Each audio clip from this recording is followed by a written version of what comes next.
orando por eles no final, né? E hoje, irmãos, nós vamos meditar no livro de Isaías. A palavra que Deus tem ministrado ao meu coração nos últimos dias. Uma palavra dura que Deus tem falado. Falou primeiramente comigo. E a minha oração é que Ele fale também com você nessa manhã. Ok? Então vamos estar orando para iniciarmos, né? Primeiramente. Oremos. Pai de amor, nós te agradecemos, a Deus, por mais um dia, Deus, que o Senhor nos permite, a Deus, estarmos vivos para louvar e engrandecer o teu nome, ó Pai. Neste instante, ó Deus, eu venho pedir por cada um dos meus irmãos que estão aqui nessa live, nesta manhã, Pai, que o Senhor venha falar com eles poderosamente, da mesma forma que o Senhor falou comigo, Deus. Eu peço, ó Pai, que através dessa mensagem haja arrependimento, Deus, e o Senhor possa, Deus, ministrar, ó Deus, aos corações dos meus irmãos, ó Pai. Eu peço a Deus por cada um deles, se algum deles estiver sofrendo de ansiedade, angústia, ou seja lá o que for, Pai, que o Senhor seja o refúgio, ó Pai, neste tempo, ó Deus. Eu peço a Deus por isso, ó Pai, em nome de Jesus. Amém, Senhor. Meus irmãos, a palavra que Deus tem falado ao meu coração nesses últimos dias é em relação ao pecado, né? E uma coisa que eu estava pensando aqui agora, que é muito pior nós estarmos em casa, presos por uma necessidade nossa, né, desse vírus, do que estarmos presos, acorrentados por causa do pecado, sentados até mesmo num banco de igreja.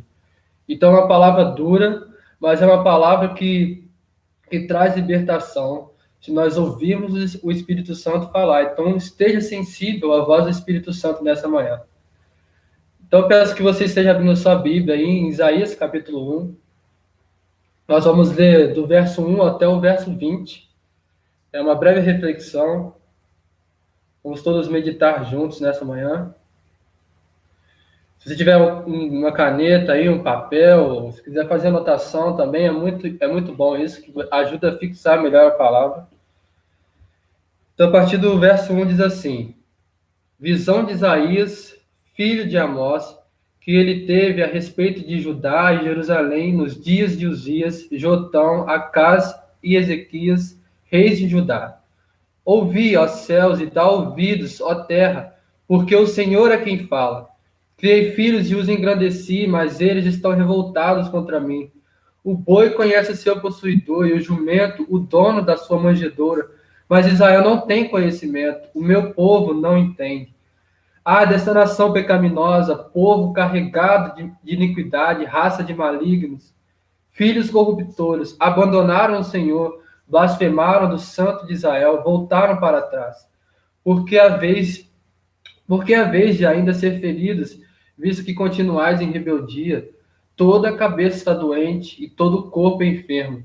Desde a planta do pé até a cabeça, não há nele coisa sã, senão feridas, contusões e chagas inflamadas, umas e outras não espremidas, nem atadas, nem amolecidas com óleo.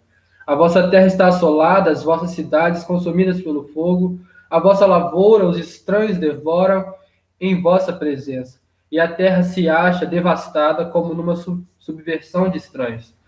A filha de Sião é deixada como choça na vinha, como palhoça no pepinal, como cidade sitiada. Se o Senhor dos Exércitos não nos tivesse deixado alguns sobreviventes, já nos teríamos tornado como Sodoma e semelhantes a Gomorra. Ouvi a palavra do Senhor, vós príncipes de Sodoma. Prestai ouvidos à lei do nosso Deus, vós povo de Gomorra. De que me serve a mim a multidão de vossos sacrifícios, diz o Senhor. Estou farto dos holocaustos de carneiros e da gordura de animais cevados, e não me agrado do sangue de novilhos, nem de cordeiros, nem de bodes. Quando vindes para comparecer perante mim, quem vos requereu só pisar dos meus átrios? Não continueis a trazer ofertas vãs. O incenso é para mim abominação, e também as festas da lua nova, os sábados e a convocação das congregações. Não posso suportar a iniquidade associada ao ajuntamento solene. Verso 14. As vossas festas da lua e as vossas solenidades, a minha alma as aborrece. Já me são pesadas, estou cansado de as sofrer. Pelo que quando estendeis as mãos, escondo de vós os olhos. Sim, quando multiplicai as vossas orações, não as ouço, porque as vossas mãos estão cheias de sangue. Lavai-vos, purificai-vos, tirai a maldade de vossos atos de diante dos meus olhos. Cessai de fazer o mal, aprendei a fazer o bem, atendei à justiça, repreendei ao opressor, defendei o direito do órfão, pleiteai a causa das viúvas. Vinde, pois, e arrazoemos, diz o Senhor, ainda que os vossos pecados sejam como a escarlata, eles se tornarão brancos como a neve. Ainda que sejam vermelhos como o carmesim, eles se tornarão como a lã. Se quiserdes e me ouvirdes, comereis o melhor desta terra.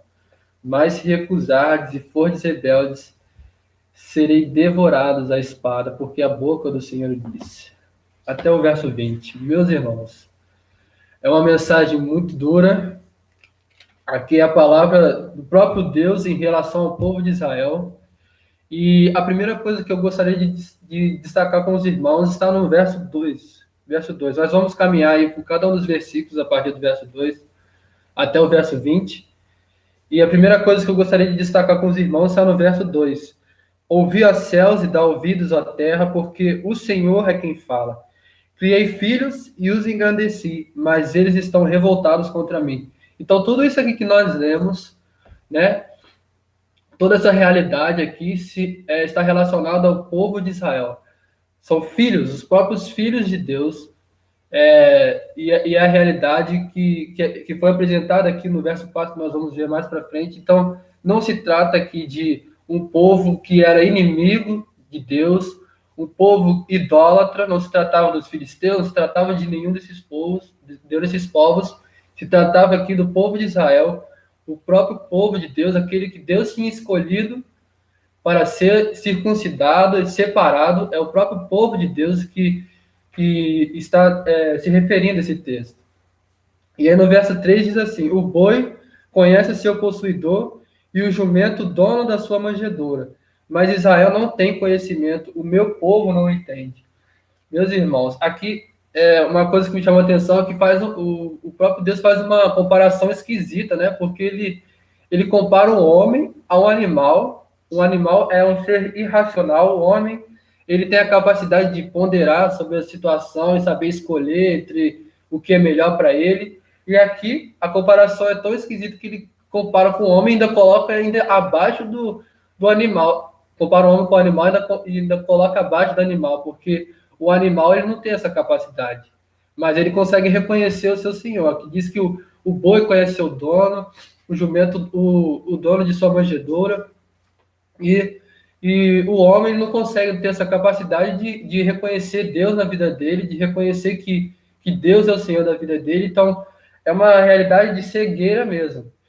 Por exemplo, o cachorro, quando ele vê uma ameaça, ele se prepara para se defender. Ele começa a rosnar, começa a latir, ele começa a se preparar para a defesa. Mas quando o homem não conhece o seu próprio dono, ele está totalmente vulnerável, ele não sabe quem é o seu inimigo. Então, algo que Deus falou ao meu coração desde já, né? E aí continuo para vocês verem a realidade do que estava sendo o povo de Israel naquele momento, no verso 4, que diz assim, acompanhe comigo. Ai dessa nação pecaminosa, povo carregado de iniquidade, raça de malignos, filhos corruptores, abandonaram o Senhor, blasfemaram do Santo de Israel, voltaram para trás. Olha, era dura a realidade deles. Aqui é o povo de Israel chamado de raça de malignos, tamanha iniquidade que estava naquele povo. O povo separado, aqui estamos falando do povo separado. Mas trazendo para a nossa realidade, nós que nos consideramos cristãos também podemos viver essa realidade aqui, podemos estar nessa realidade. Eu sempre gosto de comparar a história do povo de Israel com a minha história, né? A Bíblia é a história do povo de Israel, ela conta a história do povo de Deus. Então, nós também temos a capacidade de, mesmo estando na igreja, estarmos aqui nessa realidade que é apresentada nesse texto. É uma mensagem dura, é uma mensagem para realmente abrir os nossos olhos. E aí, a partir de agora, eu gostaria de apresentar aos irmãos o que o pecado pode trazer de mal para as nossas vidas, as áreas que o pecado pode afetar, que são áreas que foram apresentadas aqui nesse texto, a partir do verso 5. A primeira área que eu anotei aqui é o coração e a mente, que diz assim no verso 5: porque haveis de ainda ser feridos, visto que continuais em rebeldia, toda a cabeça está doente e todo o coração enfermo. Aqui o próprio Deus ele fala: por que vocês continuam insistindo na rebeldia? Por que vocês querem continuar sendo feridos? Parece que é uma realidade de cegueira, eles não conseguiam enxergar como eles estavam sofrendo por causa do pecado, eles continuavam nos seus atos pecaminosos sofrendo e mesmo assim pareciam não enxergar nada, né? Mas aqui fala que a cabeça está doente e todo o corpo enfermo. Então, meus irmãos, o pecado ele afeta o nosso coração, o pecado ele afeta a nossa mente e nos impede de viver aquilo que Deus tem para nós. Uma vez que nossa mente está doente, nós não conseguimos tomar decisões certas, porque a nossa mente está contaminada, o nosso coração também não consegue caminhar firme no caminho, ele está sempre perdido. Então o pecado ele nos deixa perdidos. O pecado afeta a nossa mente e afeta o nosso coração. Mas o pecado também afeta o nosso corpo, que é o que diz no verso 6. Desde a planta do pé até a cabeça, não há nele coisa sã, senão feridas, contusões e chagas, umas e outras não espremidas, nem atadas, nem amolecidas com óleo. Então, aqui está falando de feridas abertas que não foram tratadas. O pecado, ele abre feridas no nosso corpo e nos deixa numa dor constante, porque aqui fala de feridas que não foram amolecidas com óleo. Esse amolecidas com óleo é trazer um alívio, né, para aquele ferimento que está aberto. Então, há pecados que, mesmo depois de confessados, nós precisamos de um tempo para ser tratados nele. É isso que o texto quer dizer aqui. São feridas abertas, outras não espremidas, nem atadas e nem amolecidas com óleo. Então, o pecado, quando não confessado, quando não tratado, ele nos traz uma dor que é constante. Ela sempre permanece ali enquanto não for tratada. Mas o texto continua no verso 7 e diz assim: a vossa terra está assolada, as vossas cidades consumidas pelo fogo, a vossa lavoura os estranhos devoram em vossa presença, e a terra se acha devastada como numa subversão de estranhos.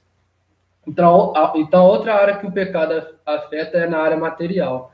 Aqui a gente vê que, por causa do pecado, os campos haviam sido devastados, as lavouras consumidas, e ainda tem um agravante, que aqui fala que estranhos devoram em vossa presença. Então, um estado de vulnerabilidade, de indefesa, né? Eles não tinham como se defender, os estranhos vinham, consumiam ali o que era seu, na presença deles, e eles não conseguiam se defender, uma impotência total. Então, o pecado, ele faz isso com a gente. O pecado, ele nos deixa indefesos, vulneráveis, e é uma realidade de destruição total, onde não há prosperidade. Aqui o povo estava sendo afetado em todas as áreas de sua vida por causa do pecado, e não havia prosperidade, porque eles se afastaram daquilo que era o propósito de Deus. Eles se afastaram do centro da vontade de Deus e estavam vivendo como o povo de Sodoma e Gomorra, que é o que a gente vai ver aqui nos versos seguintes. Mas antes disso tem o verso 8. Só para retomar, então, três áreas que o pecado afeta na nossa vida, que é a nossa mente, o nosso coração, né? Mente e coração, o nosso corpo e, por fim, a área material, onde não há prosperidade. Com o pecado, não há prosperidade. Mas o verso 8 diz assim: a filha de Sião é deixada como choça na vinha, como palhoça no pepinal, como cidade sitiada. Aqui é uma comparação com uma cidade sitiada, é uma questão de abandono total. O povo de Israel estava abandonado porque eles primeiramente haviam abandonado o Senhor. Então, uma vez que o pecado ele entra na nossa vida, ele nos deixa numa condição de abandonados. Enquanto nós não nos voltarmos para Deus, nós estamos vulneráveis e abandonados. Porque a palavra diz que Deus é luz e não há nele treva nenhuma, treva alguma. E como Deus pode viver em comunhão, sendo luz, num coração em que há trevas, onde há iniquidade, onde há o mal. Então, é uma realidade de abandono total, porque Deus não convive em meio ao pecado. Mas aí continua, o verso 9. Se o Senhor dos Exércitos não nos tivesse deixado alguns sobreviventes, já nos teríamos tornado como Sodoma e semelhantes a Gomorra. Aqui é a comparação com o próprio povo que foi destruído em Sodoma e Gomorra por causa do pecado. O povo iníquo, eles são comparados com o povo de Israel, que era o povo de Deus. Para vocês verem, para a gente ver aqui como estava a realidade daquele povo. O povo de Israel estava tão em meio à iniquidade que estava sendo comparado com o povo de Sodoma e Gomorra. E trazendo para os nossos dias, irmãos, trazendo para nós hoje, porque a gente deve sempre fazer isso. A Bíblia não é só uma história contada. A Bíblia, ela é nosso manual de fé e prática, é aquilo que conta a história da nossa vida também.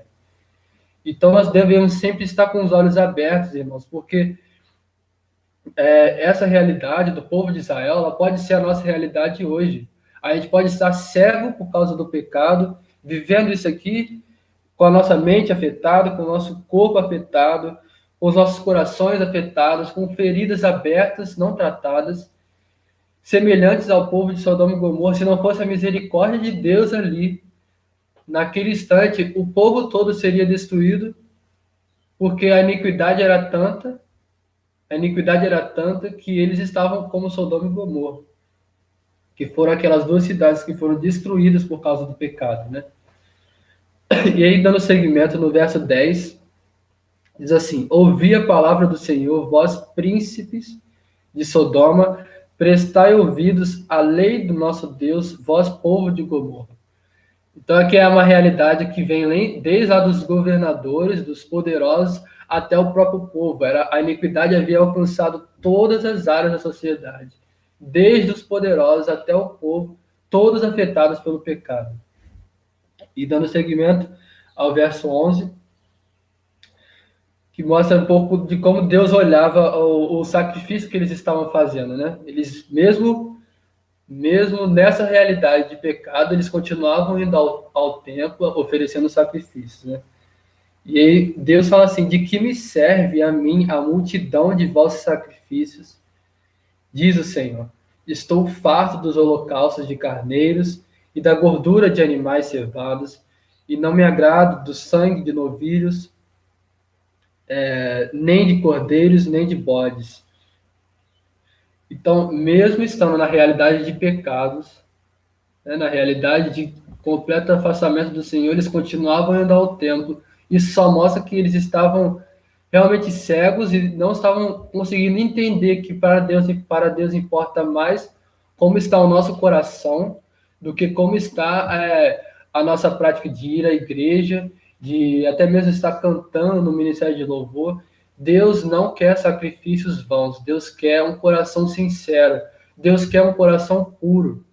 E o povo de Israel, neste instante, estava indo ao templo oferecer sacrifícios e continuavam praticando as suas iniquidades, vivendo verdadeiramente uma religiosidade. E isso é abominável para Deus. Deus fala no verso 12 que, assim, quando vindes para comparecer perante mim, quem vos requereu só pisar os meus atos, ou seja, Deus está falando: eu não quero que vocês venham aqui para oferecer sacrifícios vazios. Eu não pedi isso a vocês. E essa era a realidade que eles estavam vivendo naquela época, né? E para continuar, no verso 13 e verso 14, diz assim: não continueis a trazer ofertas vãs. O incenso é para mim abominação, e também as festas da lua para mim e também as festas da lua nova, os sábados e a convocação das congregações. Não posso suportar a iniquidade associada ao ajuntamento solene. As vossas festas da lua nova e as vossas solenidades, a minha alma as aborrece. Já me são pesadas, estou cansado de as sofrer. Então aqui nós vemos a postura de Deus diante dos sacrifícios que o povo estava fazendo. Ele não estava aceitando, aquilo não servia de nada. O povo estava achando que fazendo sacrifício eles estavam sendo salvos, mas na verdade não estavam sendo, porque nós vemos aqui que Deus abominava a prática deles, mesmo fazendo aquilo que era o de costume, né?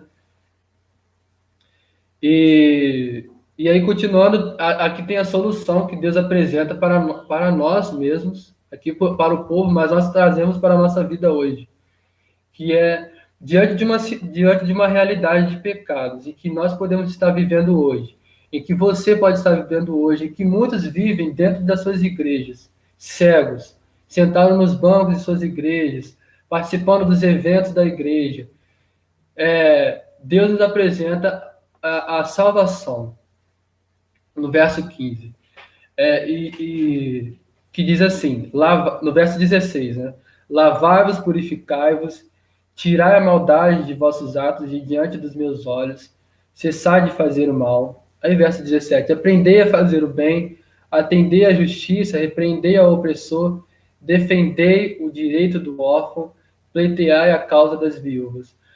Meus irmãos, diante de uma realidade de pecados como esse, que nós vimos aqui nessa manhã, a realidade do povo ser comparado a Sodoma e Gomorra, Deus, que poderia ter destruído eles, apresenta uma solução, que é lavai-vos e purificai-vos, tirai a maldade de vossos atos de diante dos meus olhos. Meus irmãos, só há uma alternativa para aqueles que vivem em pecado. Talvez a gente esteja minimizando o pecado no nosso coração, mas o pecado é algo grave porque é um crime cometido contra Deus. Um crime cometido contra um Deus que a Bíblia diz que é santo, santo, santo. Ele é infinitamente santo. Sendo assim, um crime cometido contra um Deus que é infinitamente santo merece uma punição infinita. É por isso que muitos vão passar a eternidade no inferno, distantes da presença de Deus. Então, por causa desse motivo, nós não podemos minimizar pecados. Nós não podemos achar que uma mentira aqui ou que algo feito aqui não é nada, porque é um crime cometido contra um Deus que é infinitamente santo. E se nós vivemos assim, como se fosse algo normal, nós estamos vivendo a realidade do povo de Israel naquela época. E só há uma alternativa para nós nesse sentido, que é nos lavar, nos purificar. Mas a verdade é que nós não conseguimos nos lavar a nós mesmos. Nós precisamos de algo que nos lave.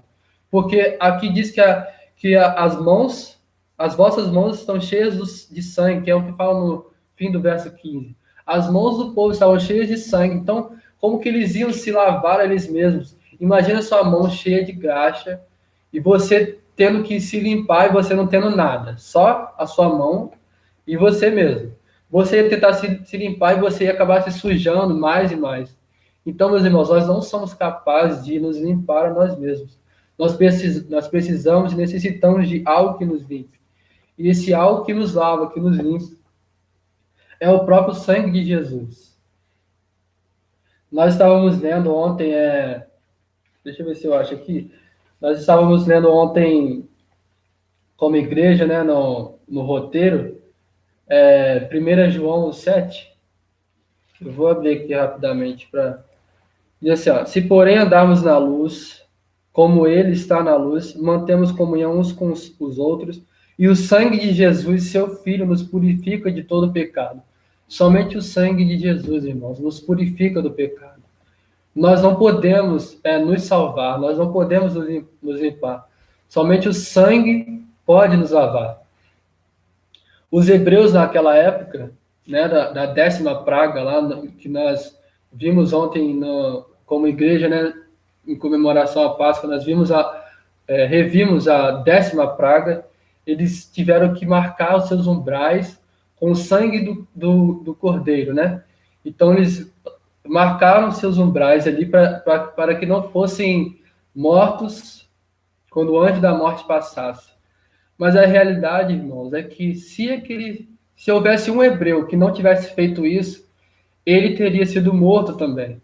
Porque não é o fato dele ser hebreu, não é o fato dele ser hebreu, fazer parte do povo, que ele seria salvo. Somente aquele gesto de passar o sangue nos umbrais, somente o sangue poderia salvá-lo. E assim é conosco hoje. Não é o fato de nos considerarmos cristãos, não é o fato de nos considerarmos membros de uma igreja, não é o fato de estarmos, irmãos, participando de eventos, participando do devocional da manhã, não é o fato de estarmos aqui, irmãos, que nos torna salvos. Somente o sangue de Jesus pode nos purificar, irmãos. E é isso que Deus está falando aqui. Lavai-vos, purificai-vos, tirai a maldade de vossos atos de diante dos meus olhos. E aí, dessa forma, nós seremos limpos, que é o que fala o verso 18, irmãos. Diz assim: vinde, pois, e arrazoemos, diz o Senhor.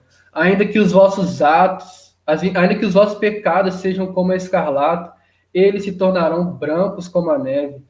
Ainda que sejam vermelhos como o carmesim, se tornarão como a lã. Só assim, irmãos, só através do sangue de Jesus nos lavando, nós seremos brancos, nós seremos purificados por ele. Se quiserdes e me ouvirdes, comereis o melhor dessa terra. Só ouvindo o Senhor e querendo isso, nós teremos prosperidade na terra. Muitos aí estão procurando prosperidade em atos religiosos. Mas nós vimos aqui nessa manhã, através desse texto, que só há prosperidade numa vida de completa entrega ao Senhor, de completa rendição ao Senhor. Se você não está rendido, irmãos, aos pés do Senhor completamente, se você não tem o seu coração rendido ao Senhor, você vive a realidade do povo de Israel naquela época, distante do Senhor, uma condição de indefesa, uma condição de vulnerabilidade, uma condição de abandono total. E aí continua: mas se recusardes e fordes rebeldes, sereis devorados à espada, porque a boca do Senhor o diz. Então aqui a consequência maior de você estar afastado é a morte. A morte física primeiro e depois a morte eterna. Meus irmãos, foi essa a palavra que Deus ministrou ao meu coração nessa semana, e eu espero que tenha falado ao seu coração. É uma realidade dura que muitos podem estar vivendo. O pecado, eu por conta própria sei das consequências que o pecado pode trazer para a vida do discípulo, a vida do cristão. O pecado, ele nos afasta daquilo que Deus deseja para nós. Deus deseja nos relacionar, se relacionar conosco, né? Deus deseja estar num relacionamento de intimidade conosco. Mas quando nós pecamos, nós estamos negligenciando aquilo que é a vontade de Deus para nós. Nós estamos colocando a nossa vontade acima de Deus e estamos nos idolatrando, estamos querendo achar que a nossa vontade é melhor que a vontade de Deus. E isso só vai provar futuramente que estamos completamente errados. Até hoje, meus irmãos, eu colho consequências de pecados que cometi. Mas graças a Deus, o sangue de Jesus me purificou, me lavou, e hoje eu estou livre do pecado. Isso pode ser para você também. Deus veio para que tivéssemos vida, Jesus veio para que tivéssemos vida e vida em abundância. A vida em abundância é a vida nos pés de Jesus. A vida de abundância é uma vida entregue ao Senhor. Então, que essa seja a vontade de Deus para a sua vida, que você esteja recebendo essa palavra hoje, e que Deus possa transformar as nossas vidas cada vez mais e abrir os nossos olhos para aquilo que é a vontade dele. Que todos os dias nós possamos buscar a vontade de Deus para as nossas vidas, porque a vontade de Deus é boa, agradável e perfeita. Nós vimos aqui que o povo estava querendo fazer a sua própria vontade, querendo fazer aquilo que era a vontade deles, e permanecendo em iniquidade. Nós vimos aqui que a destruição deles era total. Todas as áreas da vida deles estavam sendo afetadas por causa do pecado. E isso não é bom, irmãos. Não é isso que Deus deseja para cada um de nós. Deus deseja a vida em abundância. Mas nós vamos estar orando agora pelos pedidos que foram realizados.